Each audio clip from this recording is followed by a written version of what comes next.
Hello everyone, I welcome you all to today's topic Decodified session.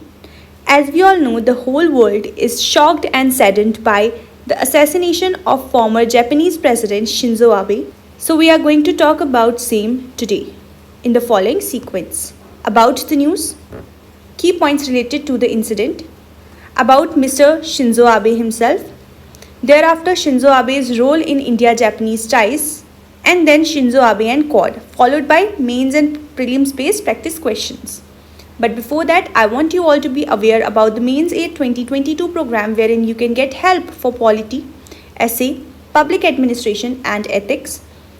Do check out the details over here and apply soon to improve your score in the upcoming mains examination and also to avail the early bird discount. Moving back to the topic, the news. So Shinzo Abe, former Japan's Prime Minister who was shot at during an election campaign in Western Japan's Nara city, has actually passed away.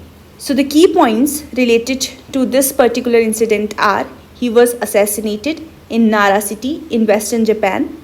An ex-military man shot him twice with a homemade gun. The 67-year-old leader got wounds on right side of the neck and left clavicle. He showed no vital signs when he was rushed to the hospital. His funeral is likely to be held on July 12 after elections. India is observing National Mourning Day on July 9 for him. Now here I want you all to know about the vital signs a bit. So vital signs are heartbeat, heart rate, the blood pressure, and all of these signs that a doctor checks right before diagnosing you for any other illness. So those are the vitals, your vital signs. Fine. So let us know a bit more about Shinzo Abe. Shinzo Abe resigned as Prime Minister for the second time in August 2020 due to resurgence of ulcerative colitis.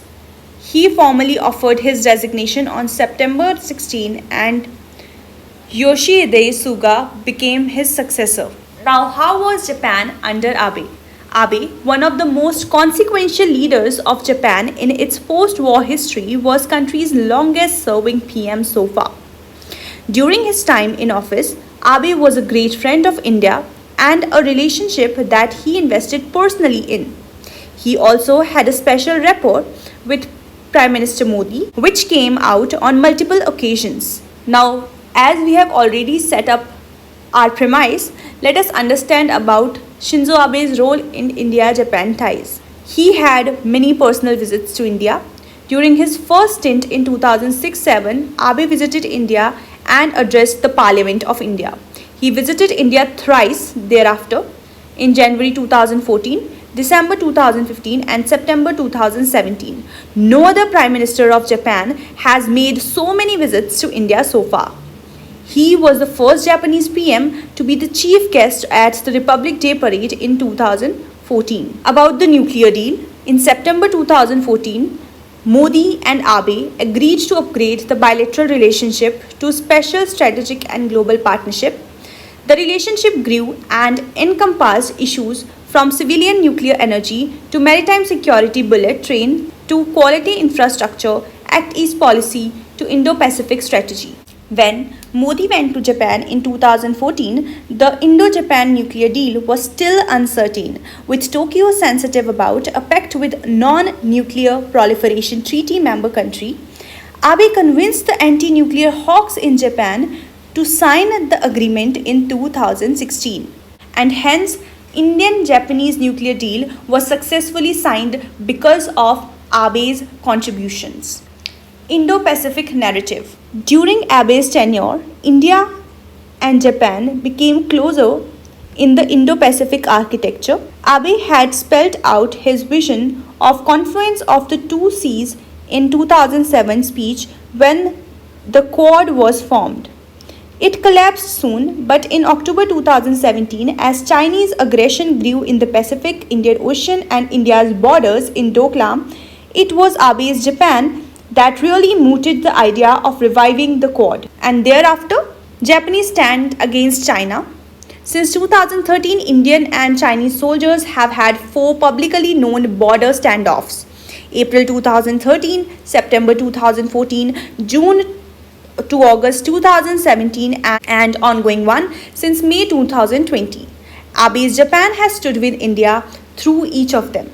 During the Doklam crisis and the current standoff, Japan has made statements against China for changing the status quo. Shinzo Abe initiated Quad. It was Shinzo Abe who first came up with the idea of the arc of democracy stretching from the US to Japan and on to Australia and India to contain Chinese assertiveness. As Chinese are the communists and hence democracy directly opposes communism, so an arc of democracy was mooted by Shinzo Abe to counter China. This was the origin of quadrilateral dialogue, which is now in place. Shinzo Abe's initiation was actually responsible for the birth of Quad during his first short term in office from 2006 to 7. Prelims practice question. Which countries are not included in Quad group? Your options are A. United States of America, B. Australia, C. Russia, and D. India. You have to pick the correct option. In fact, the one which is not included, so the incorrect option, right? And put your answer in the comment box below. Now it's turn for the mains practice question.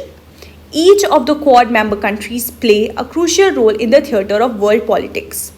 Discuss this statement from Indian perspective with regards to each of the member countries of Quad. So this is the question you will be answering in 250 words. You can send in your answers to us on WhatsApp to get it reviewed. This is it for today. I shall see you again tomorrow.